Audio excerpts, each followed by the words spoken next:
My name is Nick Law. I'm the creative chairperson at Accenture Song, which is an interesting bit of Accenture, where the creative people are, okay? And I am going to present today this topic, how to be creative in the age of AI. I said AI so you can all have a drink, okay? All right, so, by the way, this is an amazing event. This is the first time I've been here, and I think it's fantastic. I think Leanne's done a great job, so I'm very pleased and privileged to be here.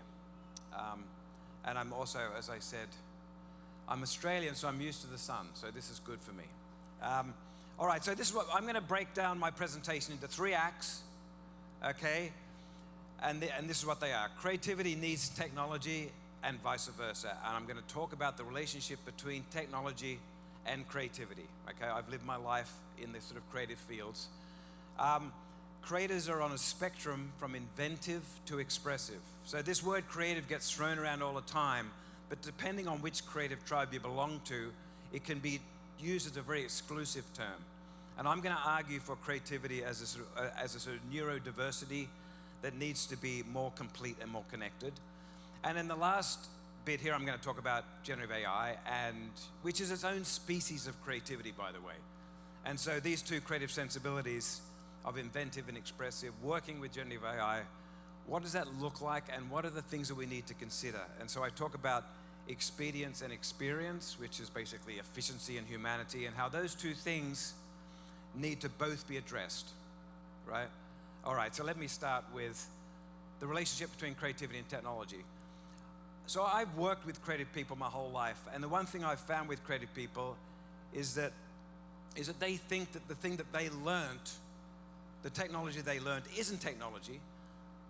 The new thing is technology. So people in advertising think that somehow broadcast is primeval, and that it's the most pure form of creativity, but the internet is somehow technology. And it's sort of silly because as a creative person, you actually can't get the idea out of your head into the world without a medium, and every medium is a technology. So as a creative person, you have to pre-visualize the thing based on the constraints of that technology. And so, you know, with something like this cave painting, the person who sprayed the pigment over their hand had already pre-visualized what it was going to look like and understood what that medium, that technology of pigment could support. So you can't actually create anything without a medium, and all mediums are technology. So we should just forget about creatives talking and complaining about technology. They should just be leveraging and figuring it out.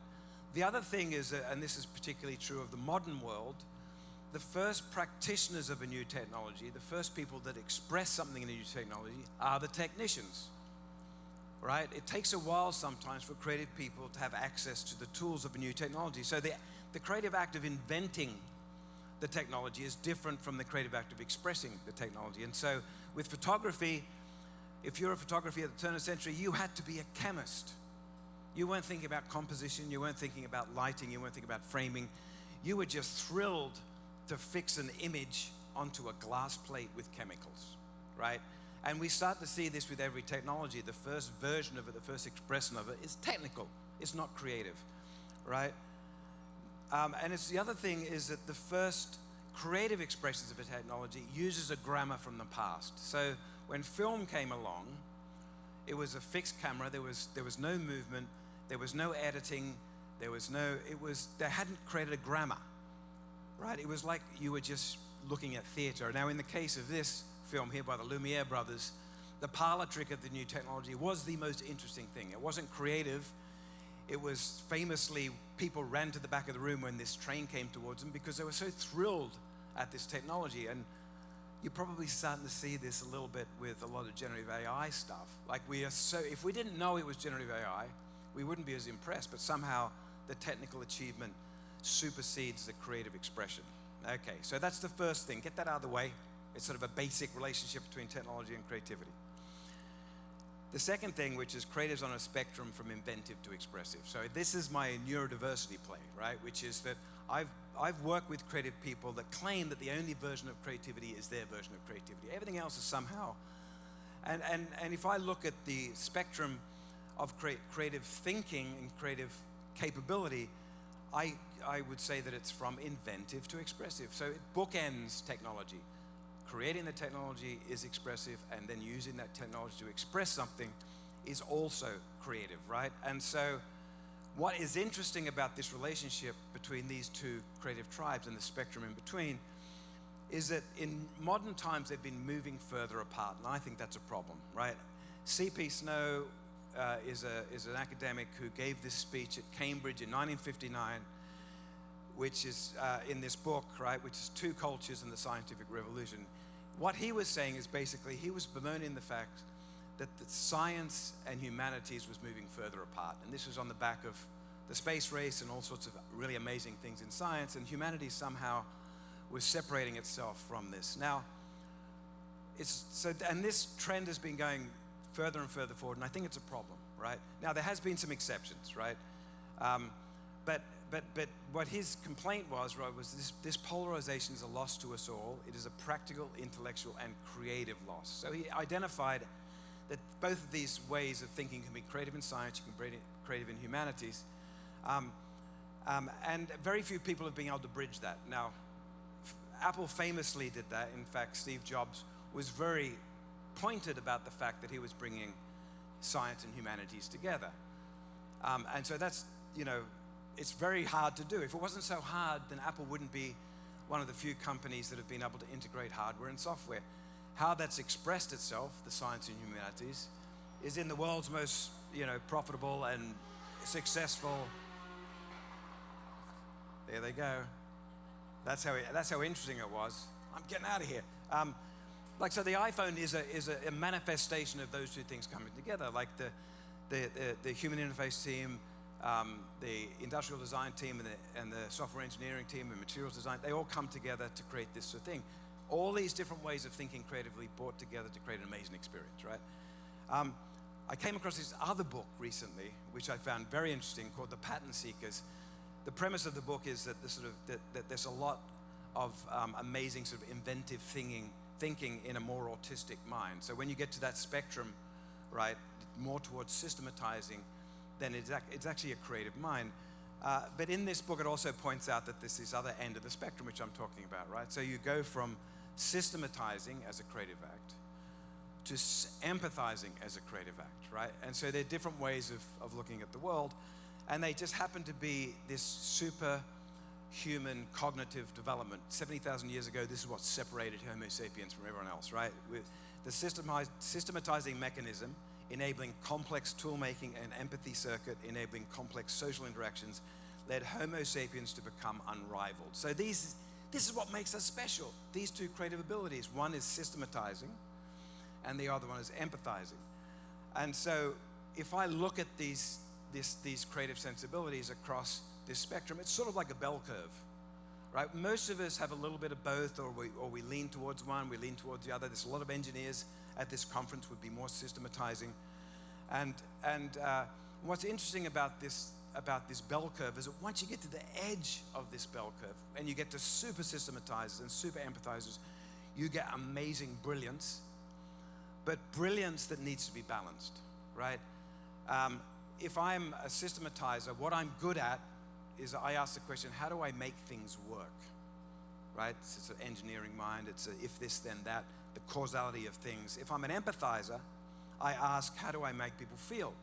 I have a theory of mind. I can imagine what other people are feeling when I make this thing. And what's interesting about this bell curve is that once you're on the edges of this, it's a zero-sum game. It tends to be that if you're a super systematizer, you have a lower sort of emotional intelligence, or if you are a super empathizer, then you're not very organized, you're not very good at understanding the causality of things. Now, that's why these sorts of skill sets need to be combined. So it goes back to the sort of the hardware-software model or the system and story model. You need to bring these things together because at the intersection, you get something that you can't get with a monoculture of systematizers or a monoculture of empathizers. So it is how you bring these two things together.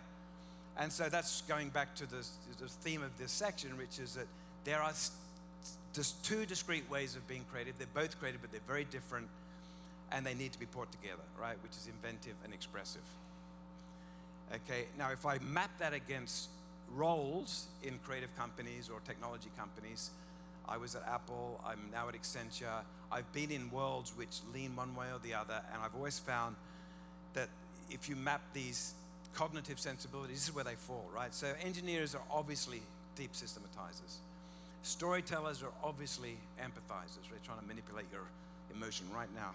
And then in the middle, you've got this thing called design, which can veer towards, when it's interaction design, it's more systematic.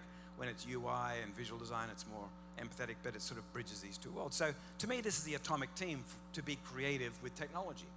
If you don't have this balance of sensibility, then you'll either make something that works well but people don't like, or you make something that people like but doesn't work, right?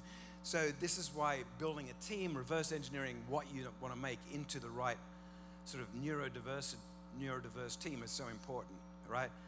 Last section. I'm sprinting here because this is apparently a TED Talk. Okay, AI needs to balance expedience and experience. So again, we've got these sensibilities. On the systematizing side, they're very good at efficiency and expedience, and on the empathizing side, it's much better at like storytelling and experience, right? And you need to balance that because we're at the beginning of the AI technology, and as I said at the beginning of this presentation, it tends to be the practitioners early in a technology are technicians. We've yet to have the empathizers exposed to these tools in a way they need to. Now it's happening very quickly, right?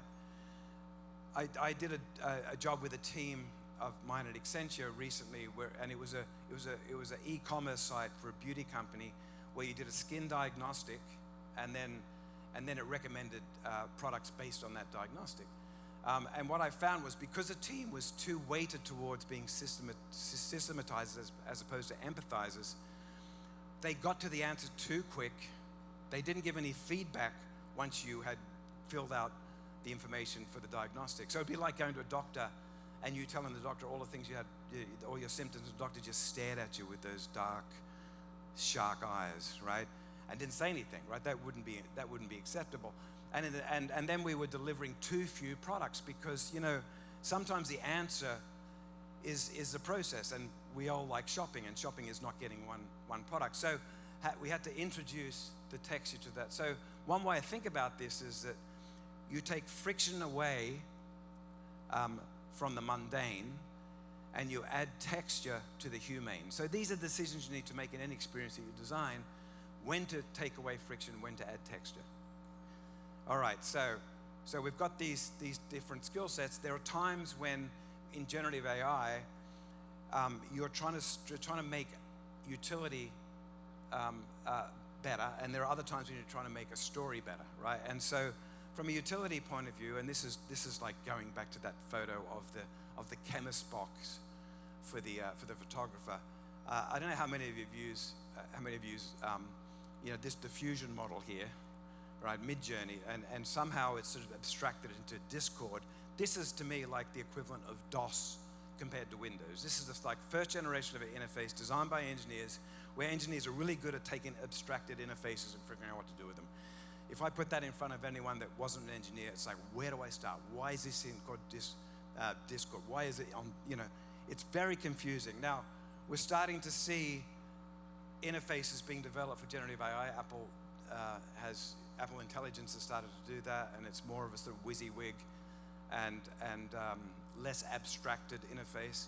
But again, this is these it's not just that the tools benefit from practitioners that are more empathetic.